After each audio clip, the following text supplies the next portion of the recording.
Hello guys, welcome back to SheCodes. So in our SQL series of solving LEETCODE questions, I'm back with another brand new question, which is average time of process per machine. Okay, so this is quite interesting question. We are gonna learn new things in this question. Okay, so let's start. We have this activity table. Fine. It has machine ID, process ID, activity type and timestamp as 4 columns inside this table. So we have machine ID, process ID and activity type is the primary key. So here these 3 columns are the primary key, which means that every row will have their unique value. Okay, and machine ID is the ID of a machine, which kind of machine we are using. Every machine might be having their own ID.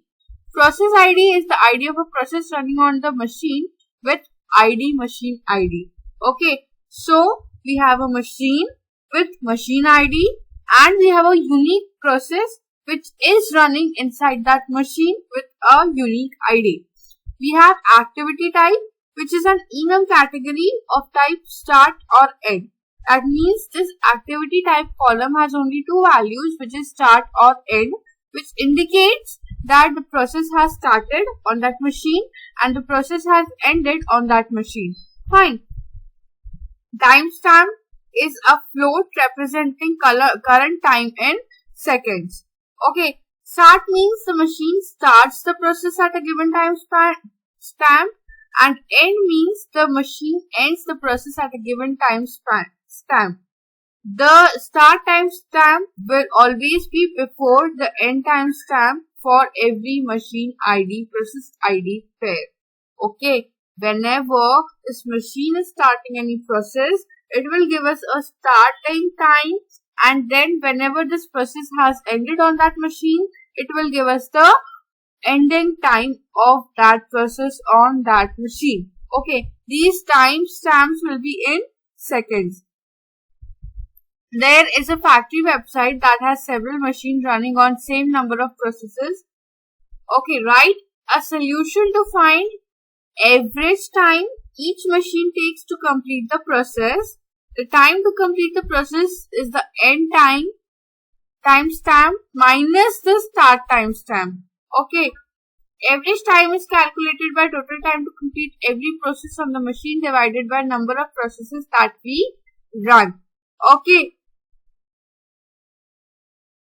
The resulting data table should have the machine ID along with the average time as a processing time, which should be rounded to 3 decimal places. Okay, so this line indicates what exactly our query should return to us. The resulting table should have machine ID along with average time as processing time. Okay. So we want a machine ID column and we want a processing ID column in our output, which should have rounded to 3 decimal places. Okay, the time which we have to calculate should be rounded to 3 decimal places. Let's take an example and understand this question in detail. Then we will jump to our query. This is our activity table with machine ID, process ID, activity type and timestamp. Okay, here we have our machine IDs, here we have our process IDs, and here we have our activity type, and here we have our timestamp.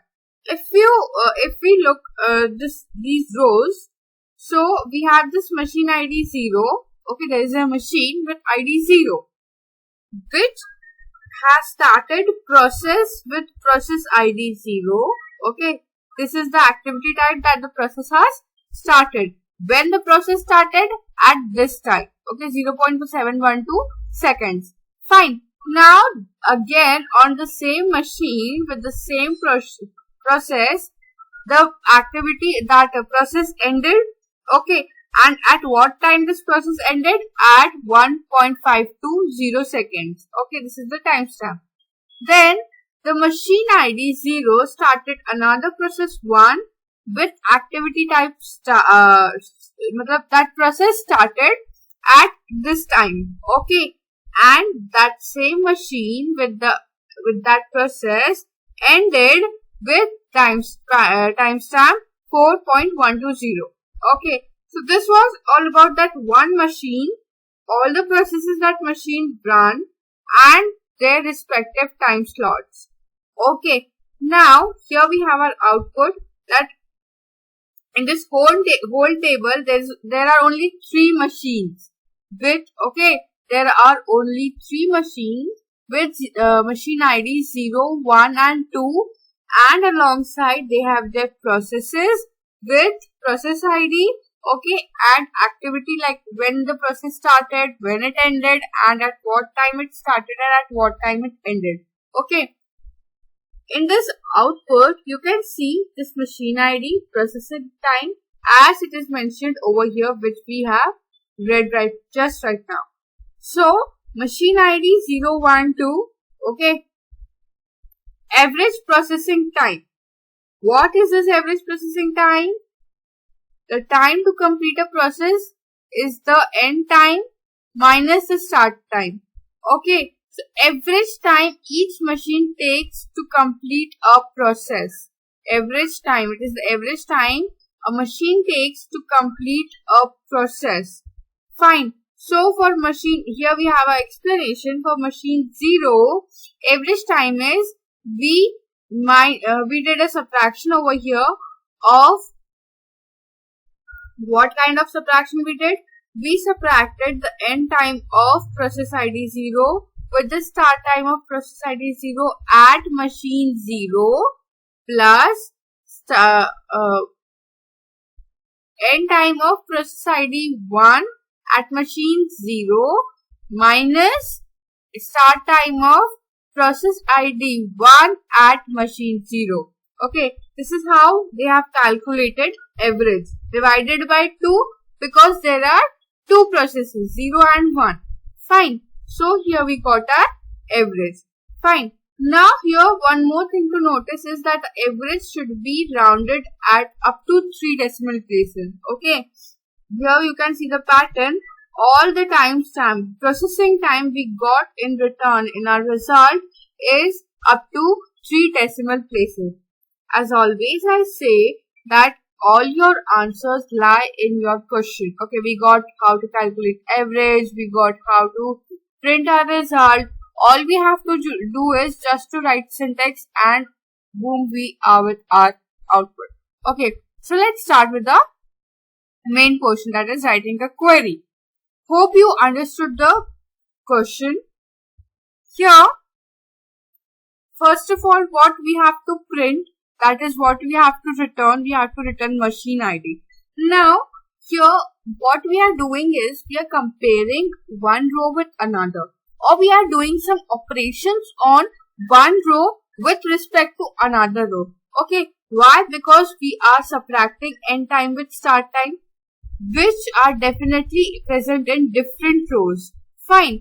When we have this data in different tables and we want to conclude or we want to come to a conclusion, we want to result some outputs, so we join them. Fine. But here we only have one table. This is our activity table and we only have one table and we have to perform all the operations on this table only. Fine. So in this case, we perform self-join. Why?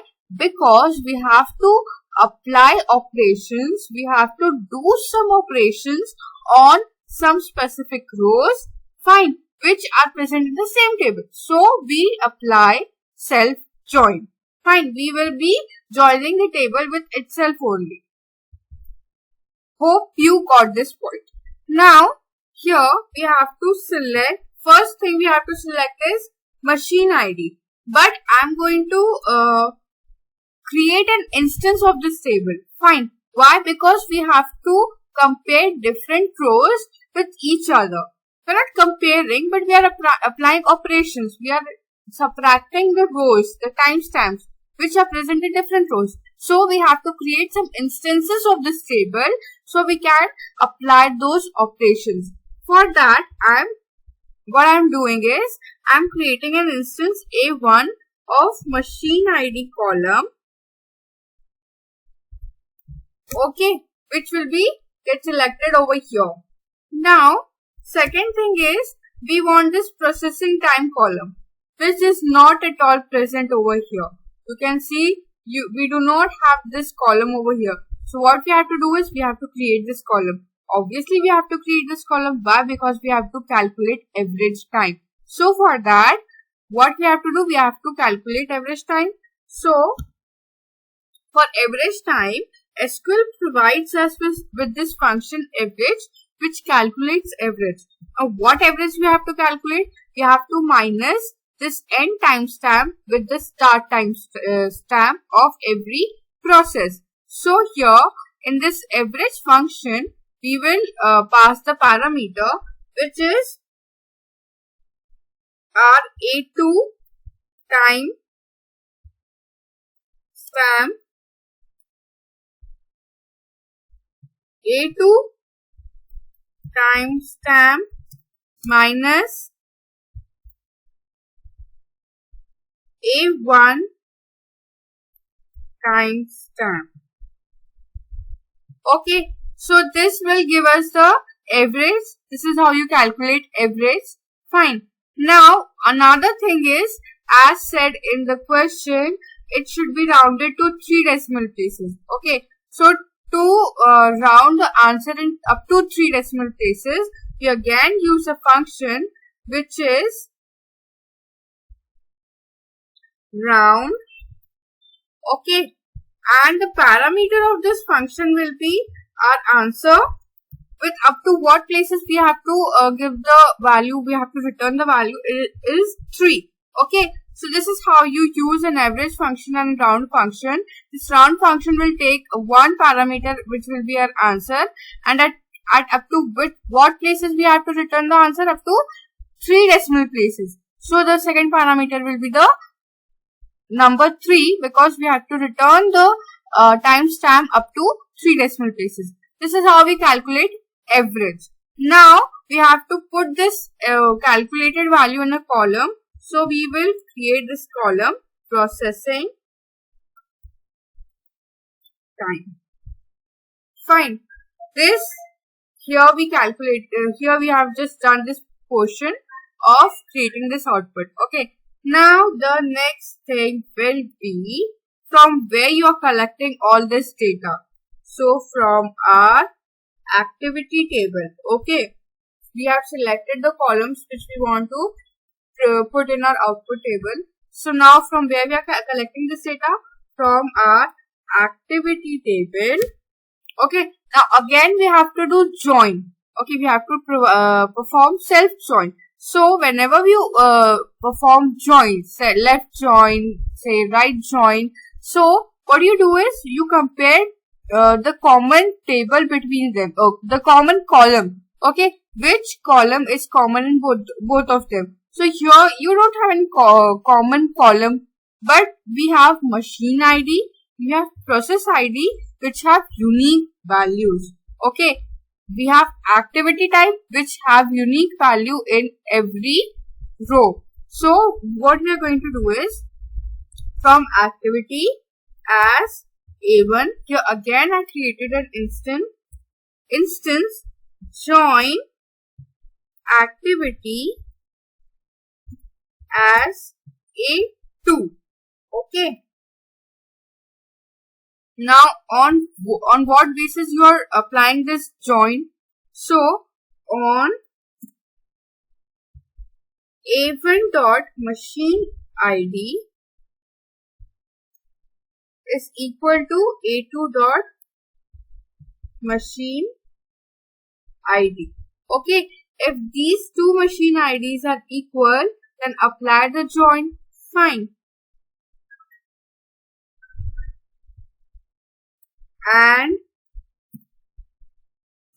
A1 dot process ID should be equal to A2 dot process ID.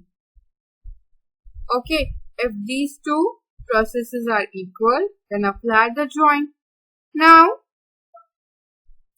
another thing to compare is and A1 dot activity type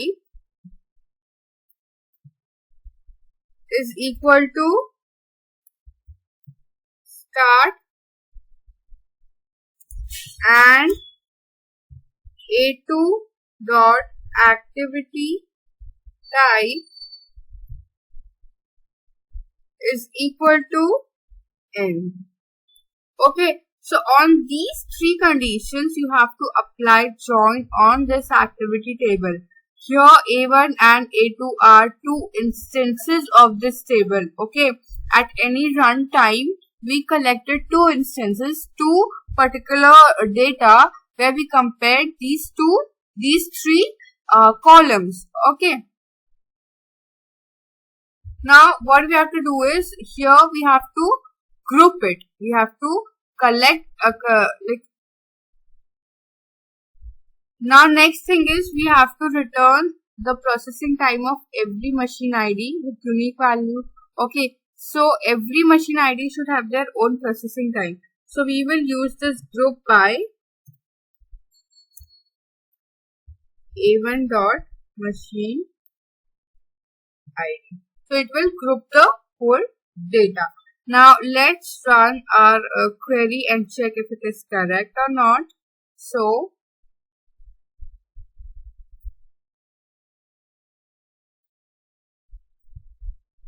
okay, so our query is correct and we got our expected output.